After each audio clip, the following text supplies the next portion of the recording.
Hello नमस्कार, welcome to अर्थनीती. राज्यसेवा पूर्व परीक्षा 2024 या संदर्भात याच्या अगोदर कंटेंटची व्हिडिओ आपण टाकलेले आहेत. त्यात मला कुठल्या गोष्टी वाटल्यात की ज्या तुमच्या समोर आल्या पाहिजेत किंवा तुम्ही त्याकडे दुर्लक्ष करताय, तो मुद्दा मी तिथे घेतला आणि तो व्हिडिओ बनवला. पण हा आजचा व्हिडिओ हा कम्प्लिटली ऑन पब्लिक डिमांड आहे. तुमचे जे काही इनपुट्स आलेत की सर इथून पुढचा जो ड्युरेशन आहे तो राज्यसेवेसाठी कसा युटिलाइज करायचा, आणि हा व्हिडिओ पर्टिक्युलरली इकॉनॉमिक्ससाठी नाही अजिबात, हे लक्षात ठेवा. तर जनरल मी सगळा विषय घेतलेला आहे ज्यात GSचा, आणि इथून पुढचा जो काही कालावधी आहे तो तुम्हाला कसा वापरायचा त्यासाठी तुम्ही इथे इमेज बघत असाल.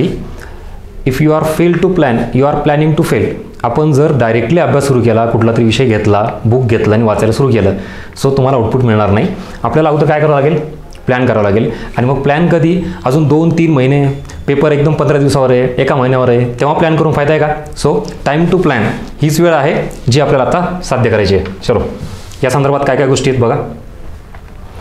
2024 राज्यसेवा आणि पूर्व परीक्षा हे आपलं मेन टार्गेट आहे. पण तरीही तुम्हाला मेनची डेट माहिती पाहिजे, जी डिसेंबरमध्ये 28 एप्रिल. ह्याच्यामध्ये फार गॅप आहे, त्यामुळे आता आपण याबद्दल काही बोलायचं नाही. आणि इव्हन तुम्ही सुद्धा तयारी करताना बऱ्याच जणांचं म्हणणं आहे सर मग मेन्स करावं का आत्तापासून किंवा काय. अजिबात नाही. पूर्वचे जे विषय आहेत तेच फक्त डेप्थनी करा, जे कॉमनली कामाला येतील तुम्हाला मेन्सला पण पूर्णतः जे मेन्सचे आहेत ते तर अजिबात करू नका. ते करणं प्रचंड धोकादायक आहे. तुम्ही मुख्य परीक्षेचे विषय जर आत्ता घेतले हातामध्ये आणि इन केस प्रिलिम 1-2 मार्कांनी जर तुमची गेली तर काही त्याला अर्थ आहे मुख्य परीक्षेचे विषय तयार असून? कळते मला काय म्हणायचं. म्हणून इथे याचा विषय पूर्ण बाजूला ठेवा. जे पूर्व परीक्षा आणि मुख्याला कॉमन आहेत ते जे प्रिलाही फायदा येतील तुम्हाला तेच फक्त विषय इथे घ्यायचे. चलो, टार्गेट लक्षात आलं आपल्या. त्या संदर्भात काही दिवस आहेत, त्याच्यानुसार आपण काय केलं पाहिजे. सो हा सिक्वेन्स सगळा इथलचा डिसेंबर, जानेवारी, फेब्रुवारी, मार्च आणि एप्रिल. तुम्हाला सर हे 15 एप्रिल काय केलेलं आहे नीट समजून घ्या. मी आता काय म्हणतो ते. डिसेंबरचे 10 दिवस गृहीत धरले मी फक्त आत्ताचे, काय 1-2 दिवस इकडे तिकडे प्लस मायनस. जानेवारी, फेब्रुवारी, मार्च, आता इथं तुम्ही म्हणा 28 आहे, मग मार्चचा एखाद दिवस येत आहे. ॲव्हरेजली मी 30 पकडले तिथं. एप्रिलचे 28च्या ऐवजी मी फक्त 15 दिवसच गृहीत धरलेत. ते सुद्धा बफरमध्ये बाजूला ठेवू आपण, प्लॅनिंगमध्ये नको करायला. एक्स्ट्रा तुम्हाला बोनस मिळाला, तुम्ही रिव्हिजन कराल, काही कराल, वॉटेवर. प्लॅन करताना आपण एवढाच करू, 115 डेज प्लॅनिंग फॉर हे एवढ्या दिवसांची. हे करताना पुढे अजून काय मायक्रो लेवलला गेलं पाहिजे. हे झालं ब्रॉडली सगळं. हे सगळ्यात महत्त्वाचं आहे. ही स्लाईड स्टार मार्क करा इथं, नीट लक्षात द्या मी काय म्हणतोय. वही पेन घेऊन बसा आणि तुमचं स्वतः काहीतरी ओन एक हे जे आत्ता मी तर सांगतोय स्ट्रक्चर ते ड्रॉ करा. दुसरी एक महत्त्वाची गोष्ट, आता जेही मी काय सांगेल हे दिवस किती बाकी आहेत किंवा काय, हे माझं पर्सनल जनरल जे ऑब्झर्वेशन आहे का त्याच्यानुसार मी हे दिलेलं आहे. हे एक्झॅक्टली तुम्ही असंच फॉलो केलं पाहिजे, तंतोतंत फॉलो केलं पाहिजे. इट्स नॉट युअर हे तुमच्यासाठी कंपल्सरी नाही आहे. तुम्ही याच्यामध्ये माझ्या इनपुट्सचा वापर करून काहीतरी बदल करा, तुमची ओन स्वतःची स्ट्रॅटर्जी आणि प्लॅनिंग तयार करा, हे अपेक्षित आहे. बाकी जर सूट होत असेल मी जे सांगतोय ते तसं फॉलो केला तरी चालेल, आउटपुट मिळेल, त्याची काही चिंता नसावी. चलो, इथं काय केलं मी, हे सब्जेक्ट आहेत तुमचे प्रीचे सगळे. History, geography, polity, eco, science, environment आणि करंट, एवढे सब्जेक्ट जे आपल्याला करायचे. यातला इथं स्ट्रॉंग पार्ट असलेला एखादा सब्जेक्ट किंवा 2-3 जे काय सब्जेक्ट असेल तो एक पार्ट, आणि वीक असलेला. आता आपण ही कॅटेगरी करणं का गरजेची आहे. रँडमली सगळेच कुठले ते सब्जेक्ट वाचत बसलो, करत बसलो, त्याच्यानुसार कुठलंही आउटपुट मिळणार नाही. तुम्हाला ही 2 कॅटेगरी करावं लागेल. कुठलाही विद्यार्थी घ्या, त्याच्यामध्ये काहीतरी 2-3 सब्जेक्ट असे येतात जे त्याचे खूप पक्के आहेत, ज्याला म्हणतो आपण परीक्षेला डेफिनेटली मार्क येत आहेत, त्याची एक लिस्ट काढा. आता मी रँडमली लिहिलेत, तुमचा इथं कदाचित वेगळा असू शकतो, इथं इको येऊ शकतो, इथं करंट येऊ शकतो, वॉटेवर. मी माझ्या पद्धतीने लिहिलेत. इथं हे 3 सब्जेक्ट असे लिहिलेत, पॉलिटी, जिओग्राफी आणि हिस्ट्री, जे तुमचे स्ट्रॉंग आहेत. जे अवघड आहेत ते इकडे आहेत, वीक ज्याला म्हणतो आपण, ते 1, 2, 3 आणि 4 सब्जेक्ट बदलू शकतात. मी परत सांगतो, तुमच्या पद्धतीनुसार तुम्ही ती लिस्ट तयार करा. मला तुम्हाला हा प्रश्न विचारायचा आहे, स्ट्रॉंग सब्जेक्ट ज्यावेळेला तुम्ही असं आहेत म्हणता तुम्ही एखाद्या वेळेस, तर त्याच्यामध्ये तुम्ही किती मार्क्स घेतले पाहिजेत मिनिमम, हा आकडा लिहा. ही आता ॲक्टिव्हिटी करा माझ्यासोबत तुम्ही. पॉलिटीमध्ये समजा 10 प्रश्न आले तर किती, 7 प्रश्न तुमचे आले पाहिजे. जिओग्राफीमध्ये 15 आले तर किमान 10 प्रश्न तुमचे आले पाहिजे. हिस्ट्रीचे 15 आले तर किमान 10 प्रश्न तुमचे आले पाहिजेत. हे झाले 3च विषय असे धरलेत मी स्ट्रॉंगमध्ये, खूप जास्त नाही. आणि मिनिमम लेवल एवढे मार्क आले पाहिजे तर तो स्ट्रॉंग विषय म्हणायचा ना. जर तुम्हाला ह्याच्यापेक्षा अजून कमी अपेक्षित असेल तर मग कुठला स्ट्रॉंग विषय आला तो. ठीक आहे, एकंकित झाले 10, 20, 27, म्हणजे नियर अबाउट 27 ते 30ची रेंज ही तुमची क्वेश्चनची म्हणतो. हे क्वेश्चन्स हे एवढे यायला पाहिजे इन एनी हो. या इकडं आता अवघड जे मार्क्स कमी येतात, नीट अभ्यास नाही किंवा काय, ह्याच्यात इको, करंट, इन्व्हायरमेंट हे सगळ्या विषयामध्ये किमान 5 क्वेश्चन्स तरी पॉसिबल आहेत का नाही? इकोचे 15 पैकी 5 घेतलेत मी. सायन्सला तर वेटेज जास्त असतं, कुठं ह्याला राज्यसेवेला, त्यात हे 5च घेतले मिनिमम. करंटला सुद्धा 5च. इन्व्हायरमेंटला वेटेज कमी असतं समजा, इथं अजून हे धरू, हे ॲव्हरेजली 5 जरी घेतलं की झाले 20 क्वेश्चन्स. मी जे सांगतोय ते प्रॅक्टिकली पॉसिबल आहे आणि तुम्हाला पटते का तुम्ही सांगा. ज्यावेळेला स्ट्रॉंग सब्जेक्ट म्हणतो त्यात आम्ही 15 पैकी 12च्या आसपास मार्क घ्यायला पाहिजे, तरी मी तेवढे धरले नाहीत, कमीच घेतलेत. इकडं तुम्ही जरी वीक सब्जेक्ट म्हणा किंवा हार्ड सब्जेक्ट म्हणा, त्याच्यात एक ॲव्हरेज मार्क घेतले पाहिजे 15 पैकी 7-8, तरी मी 5-5च पकडले. मग हा जो आकडा आहे 20 क्वेश्चनचा आणि हा जो आहे 30 क्वेश्चनचा, इथं किती झालेत 50 क्वेश्चन्स. म्हणजेच राज्यसेवेला हा तुमचा स्कोर कितीवर गेला रे? 100 मार्क्सला गेला. कट ऑफ किती लागतो? याच्या आजूबाजूलाच. ही झाली आत्ताची सिच्युएशन. इथून पुढचा जो कालावधी उरलेला आहे ना, 100+ दिवस उरलेले आहेत, त्यावर तुम्ही काम कराल का नाही? म्हणजे हे वीक सब्जेक्ट जे 5-5 क्वेश्चन टाकलेत, इथं 2-2 तरी क्वेश्चन्स तुम्ही वाढवताल ना, काही मार्क वाढवल ना. इथं जरी तुम्ही वाढवलेत, वेगवेगळे 2-4 बेत्रिक 6 म्हणजे 12 मार्क. इथं 56वर आकडा जातो हा क्वेश्चन्सचा आणि इथं जातो 112 हा तुमचा स्कोर. आता याच्यात तुम्हाला वाटत असेल सर इथं तुम्ही सांगताय मस्त बोर्डवर हे घ्यायला काय वाटतं, इथं तुम्ही आकडे टाकलेले आहेत. हे लिटरली पॉसिबल आहे. आपण मिनिमम लेवलला पकडलेले आहेत आणि ॲज अ स्टुडंट म्हणून तुम्ही जर राज्यसेवेची तयारी करता असाल तर एवढं मार्क तुम्हाला घ्यावंच लागणार आहेत. नाहीतर तुम्ही मग कुठले प्रबळ दावेदार समजताय स्वतःला, राज्यसेवा त्यात एक क्लास 1 मग DCE DYSP घ्यायची, एवढे तर एफर्ट्स तुम्हाला घ्यावं लागणार नाही, एवढे मिनिमम मार्क्स तुम्हाला घ्यावंच लागणार आहेत. हे पॉसिबल आहेत. आपण अशा सगळ्या एवढ्या लेवलला जरी खेळलो तरी तुमचा स्कोर इथपर्यंत येतोय. इथून पुढचा कालावधी जर प्रॉपर युटिलाइज केला तर हा आकडा वाढू शकतो. लिटरली GSमध्ये 120च्या आसपास मार्क घेणं पॉसिबल आहे. ते येत का नाही हा प्रश्न तुम्ही स्वतःला विचारा. क्लिअर? आपण जिथं कमी पडतोय ना तिथं डॅमेज कंट्रोल करा. यासाठी मी कालच एक व्हिडिओ बनवला आहे, तुम्ही बघितला नसेल तर आवर्जून बघा. काय reason of for failures in MPSC, जी सायकल आहे ना अपयशाची चक्र, ते आवर्जून बघा. त्याच्यावर ते तुमच्या प्रतिक्रिया मिळाल्या, धन्यवाद त्यासाठी ज्यांनी बघितलं ते. जे नवीन आहेत त्यांनी तो व्हिडिओ बघा मग इकडे या. तुम्हाला याचं उत्तर मिळेल की हे मार्क्स ॲक्च्युली का नाही आले आजपर्यंत. आणि हे स्ट्रक्चर तुम्ही याच्या आधी मला नाही वाटत कुठं बघितलं असेल कुठल्या बुक्समध्ये. हे असं basic calculation, strong subject, weak subject, minimum questions किंवा मार्क्स. चला पुढे. यस, विषय काय असतो, आत्ता आपण जे काही जाहिरात वगैरे यायची वाट बघतोय, आयोगाने डेट तर डिक्लेअर केली ना, तरीही आपण स्लोच आहोत, इनॅक्टिव्ह आहोत. का? नोटिफिकेशन, जाहिरात आल्याशिवाय नाही ॲक्टिव्ह होणार मी. जिथं अख्खा महाराष्ट्र अभ्यास करून पेटून उठतो तेव्हाच मी उठणार. तोपर्यंत बाबा अभ्यास कर, 1-2 विषय तरी तुझे पूर्ण होऊन जातील. जेव्हा सगळे अभ्यासाला लागतील तेव्हा तुझं रिव्हिजन स्टार्ट व्हायला पाहिजे. हे सूत्र जेव्हा मॅच होईल ना तेव्हा रिझल्ट येतो. म्हणून मी तुमचा इथं परफॉर्मन्सचा ग्राफ तयार केलेला आहे, ग्राफ फॉर परफॉर्मन्स. आत्ता आपण इथं आहोत सध्या डिसेंबर महिन्यामध्ये आणि हे ड्युरेशन आहे असं इथून पुढे चाललंय. हे इथं हे जे आहे ना हे एप्रिल, 28 एप्रिल किंवा हे एप्रिल महिना असं गृहीत धरा. इथं पोहोचायचं आपण. कुठं आहेत? इथं आहेत. इथून इकडे चाललो ड्युरेशन. हा तुमचा परफॉर्मन्स आहे. 5 तास अभ्यास करताय, 8 तास करताय, 10 तास करताय, हे वाढत चाललायच्या. सध्याच्या परिस्थितीमध्ये तुमचा हा परफॉर्मन्स असा हळूहळू वाढत चाललाय इथं. मग एक पीक पॉईंट असा येतो जवळपास एप्रिलच्या आसपास. त्याच्या आधी टॉप अभ्यास असतो. जसं जशी परीक्षा जवळ येईल ना तसं तसं तुमचा परफॉर्मन्स हे कमी होत जातो. भीती वाढत जाते, प्रेशर वाढत जातं, टेन्शन वाढत जातं आणि अभ्यास कमी होत जातो. पटते का मी काय सांगतो ते? हे ग्राफ हे लक्षात ठेवा. आणि म्हणून इथं जे तुम्ही स्लो स्टार्ट केलात ना असा ग्राफ चाललाय ना, थेट याच दिवसापासून तुम्ही इथं असला पाहिजे, इथून कॉन्स्टंटली इथपर्यंत, तर तुम्ही जिंकलात. आपलं इथं चुकतं. आत्ता सिच्युएशन शांतता आहे, नॉर्मल सिच्युएशन आहे, त्याच्यामध्ये आपणही नॉर्मल असतो, निवांत असतो, जे की मेहनत आत्ता दुप्पट घ्यायला पाहिजे होती. कारण पुढे तर तुम्ही घेऊ शकत नाहीत. एक्झाम जवळ आली की नॅचरल आहे, सगळ्यांना टेन्शन येतं. उलट तुम्ही काय करता, तिथं अभ्यास वाढवायचा प्रयत्न करता, वाढत नसतो, हे मान्य करा. आणि मग इथं जे आहे ना हे 4 तासाच्याऐवजी 8 तास करा, 8 तासाच्याऐवजी 10 तास करा. मी म्हणत नाही 16-16, 18-18 तास अभ्यास केला पाहिजे, अरे किमान 10-12ची रेंज तर पाहिजेच ना. मग आपण इथं आरोग्यासाठी फुल टाईम जर अभ्यास करत असाल तुम्ही तर ती डायरेक्ट थेट इथून अचीव करा ना, हळूहळू वाढवू नका ना. आत्ता तर डेट आली आहे, मग बघू, आता डिसेंबर महिना आहे, फ्रेश जानेवारीपासून स्टार्ट करतो, 1 जानेवारीपासून स्टार्ट करतो, असलं काही नसतं. हे तुम्ही नाही सुरुवात केली तर कोणी दुसरं करणार आहे आणि पुढे जाणार आहे. सो हा परफॉर्मन्स ग्राफ हा हळूहळू वाढू नका, थेट इथून करा आणि कॉन्स्टंटली इथपर्यंत ठेवा. ॲटलिस्ट परीक्षेच्या काही दिवस आधी तरी. नंतर मान्य जवळ आली की तो खाली येतो, पण याच्यामध्ये तुम्ही फार मोठी अचिव्हमेंट केलेली असेल. चलो, परफॉर्मन्स आणि ड्युरेशन हे सगळं तुम्हाला गणित लक्षात आलं. या इकडं आता थोडा अजून मायक्रो लेवलला. डिसेंबर, जानेवारी, फेब्रुवारी, डिसेंबरचे 10 दिवस ह्या दोघांचे फुल डे आणि इथं मार्चचे 15 दिवस पकडलेले आहेत. हे जे आहेत ना एकूण 30, 60, 70, 80 जवळपास 85 days near about, plus minus थोडंफार. हे जे आहेत ना या कालावधीमध्ये तुम्ही पूर्णतः सगळे सब्जेक्ट म्हणतो GSचे ते करंट जर समजा डेली करत असाल तर सोडून द्या, 7 पैकी मग 6 GSचे सब्जेक्ट आहेत ना हे पूर्णतः झाले पाहिजे तुमचे हे 80 दिवसामध्ये. आता बघा 80 भागिले 6 करा, किती येतात? नियर अबाउट 15 दिवस येतात जवळपास एका सब्जेक्टला, नॉट अ जोक.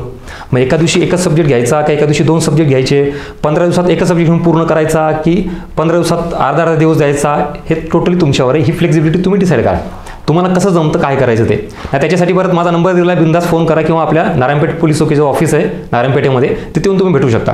पण हा प्लॅन आत्ताच करा आणि ह्या 85 दिवसामध्ये हे रीडिंग अंडरस्टँडिंग प्रॉपर झालं पाहिजे शांततेच्या काळामध्ये.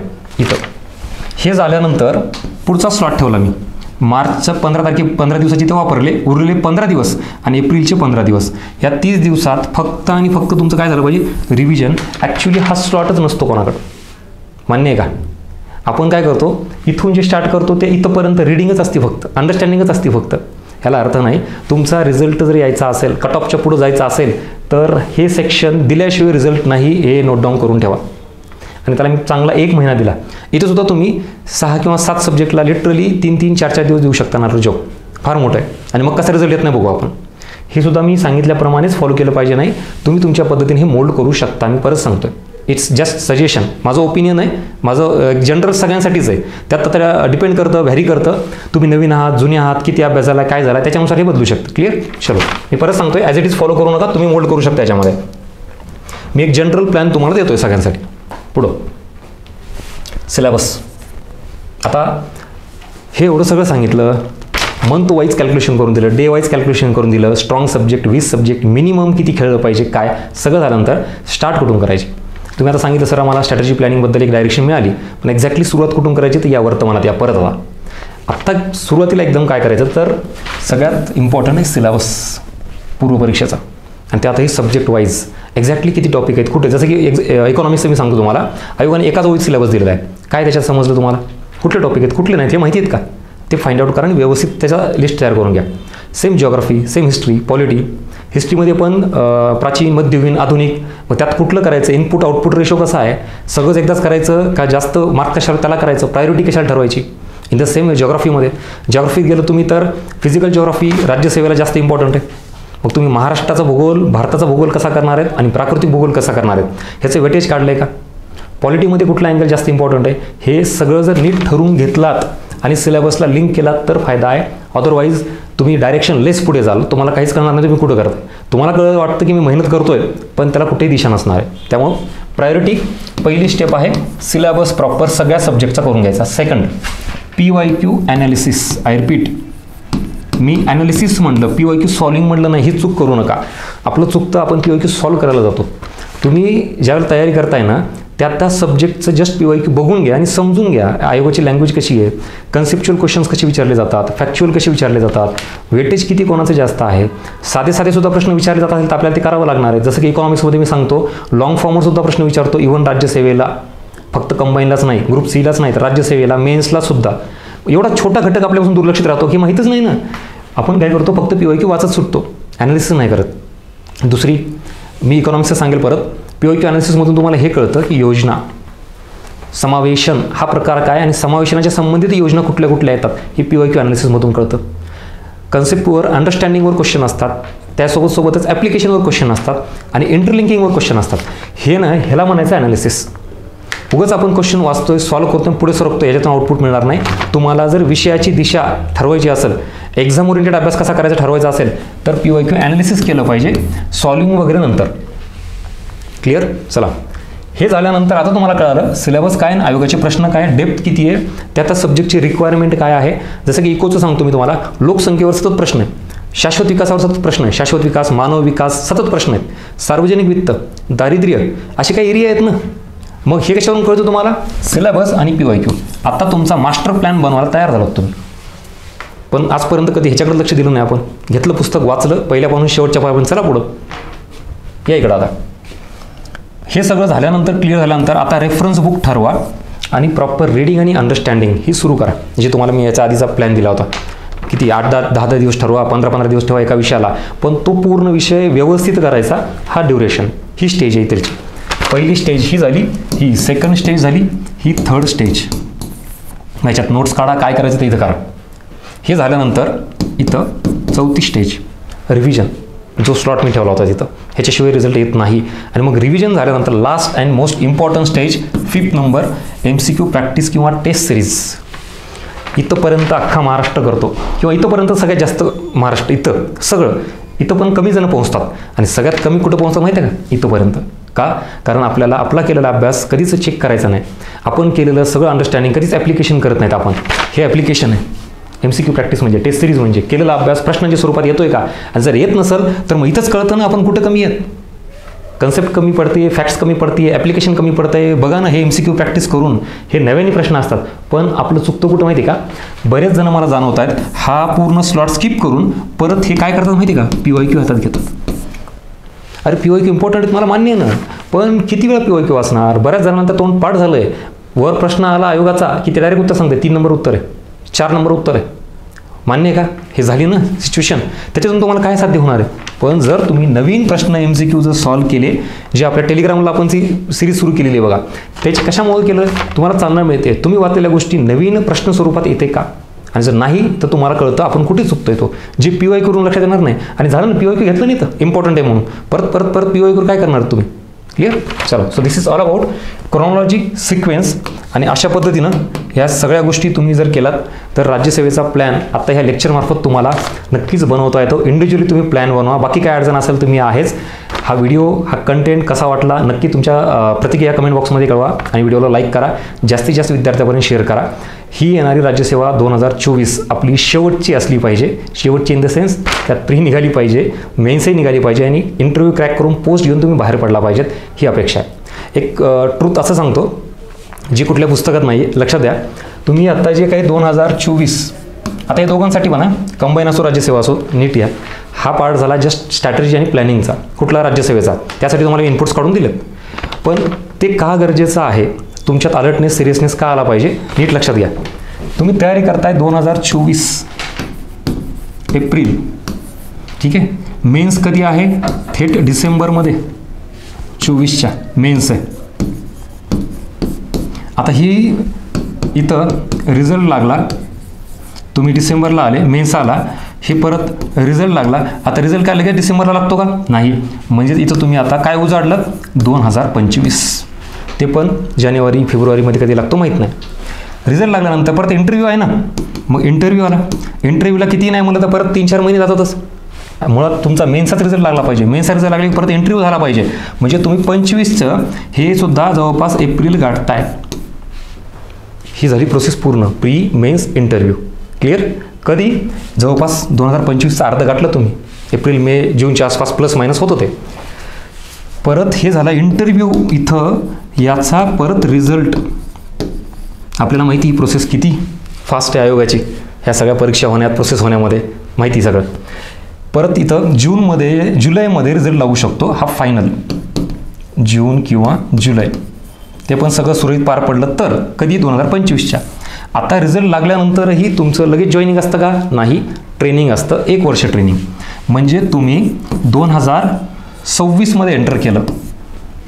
हे समजा जुलैमध्ये जरी तुम्हाला ट्रेनिंगला जॉईन केलात तर पुढच्या जुलैमध्ये 26च्या जुलै झालं, 2026 पण अर्ध गेलं, तुमची ट्रेनिंग झाली.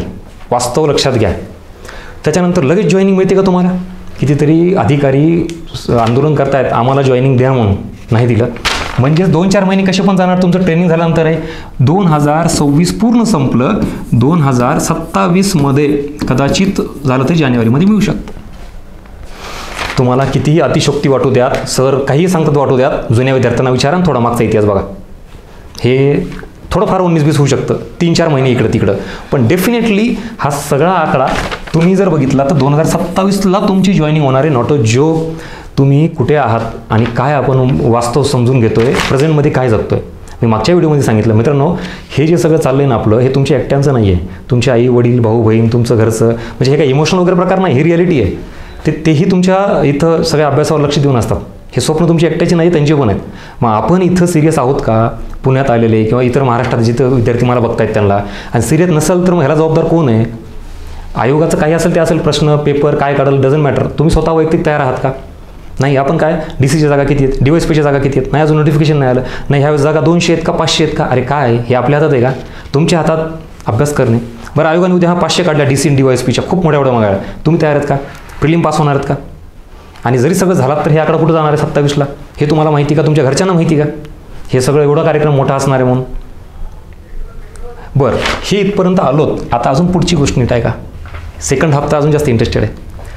27ला जॉईनिंग कधी मिळेल? जेव्हा तुम्ही 2024ची प्रिलिम पास व्हाल, मेन्स पास व्हाल, इंटरव्ह्यू पास व्हाल, प्रॉपर ट्रेनिंग झालं, तर 27ला तुम्ही DC DYSP तहसीलदार जे काय असेल ते पदावर रुजू व्हाल. आणि जर इन केस प्रिलिम नापास झालात किंवा मेन्स नापास झालात तर हाच आकडा 27च्या ऐवजी 2028. परत पुढच्या वर्षी जर नापास झालात तर 2029 ही रियालिटी आहे. 3-4 महिने जर मागं पुढे सोडले तर हे वास्तव कोणीच नाकारू शकत नाही, तुम्ही कितीही काही म्हणा. भयानक आहे सगळा प्रकार हा. जर हे इथं थोडं जरी गाफील राहिलात, थोडी जरी गफलत झाली, एका जरी मार्काने गेली तर खटकन पुढचा आकडा वाढतो एका वर्षाचा. ह्याला जबाबदार कोण? आणि तेवढे पेशन्स तुमच्याकडे आहेत का? आणि नसतील तर या इकडे पाठीमागं. हे सगळं आत्ता जे मी सांगितलं हे टाईम टू प्लॅन आणि इम्प्लिमेंट करा. बिलकुल. चलो, so thank you so much for watching. नक्की तुमचे फीडबॅक्स प्रतिक्रिया कळवा आणि जास्तीत जास्त विद्यार्थ्यापर्यंत आत्ताच पोहोचवा. हीच वेळ आहे. पुन्हा पश्चातापाची वेळ हातात काही येणार नाही आहे. कॉम्पिटिशन खूप मोठं आहे. इतर काही जण अभ्यास करतात, तुम्ही नाही केला तरी. आणि काही अडचण काय असेल तर बिंदास फोन करा. मी तुम्हाला नेहमी सांगतो आहे आपलं अर्थनीतीचं प्लॅटफॉर्म हे आता सगळं 2024साठी माझी एवढी तळमळ का आहे की जे विशेषतः जुने विद्यार्थी आहेत ना त्यांना बाहेर पटकन निघाले पाहिजे. ते म्हणजे निगेटिव्ह अँगल नाही, पॉझिटिव्ह अँगलनी बाहेर, म्हणजे पोस्ट घेऊन बाहेर पडा पटकन, पण खेळत बसू नका. नव्यांसाठी काय विषय हा की जुन्यांनी कुठं चुका केल्या त्या तुम्ही करू नका. तुमच्याकडं पण हे सगळं जे आहे ते रिसोर्सेस, तुमची मेहनत सगळी खरे, पण ह्या चुका तुम्ही नका करू. ओके, चला. सो पटला असेल, आपण भेटूया परत याच सगळ्या अशा वेगवेगळ्या नवीन कंटेंटसोबत. आणि हा जो सगळा व्हिडिओ होता ऑन पब्लिक डिमांड होता, मला वाटतं ही पूर्ण झालेली आहे. आता बऱ्याच जणांचं कंबाईन बाबत पण लवकरच त्या संदर्भातून भेटू आपण. हे सगळं प्लॅन किंवा स्ट्रक्चर त्या एक्झामला घेऊन आणि भेटू पुढच्या याला. Thank you so much.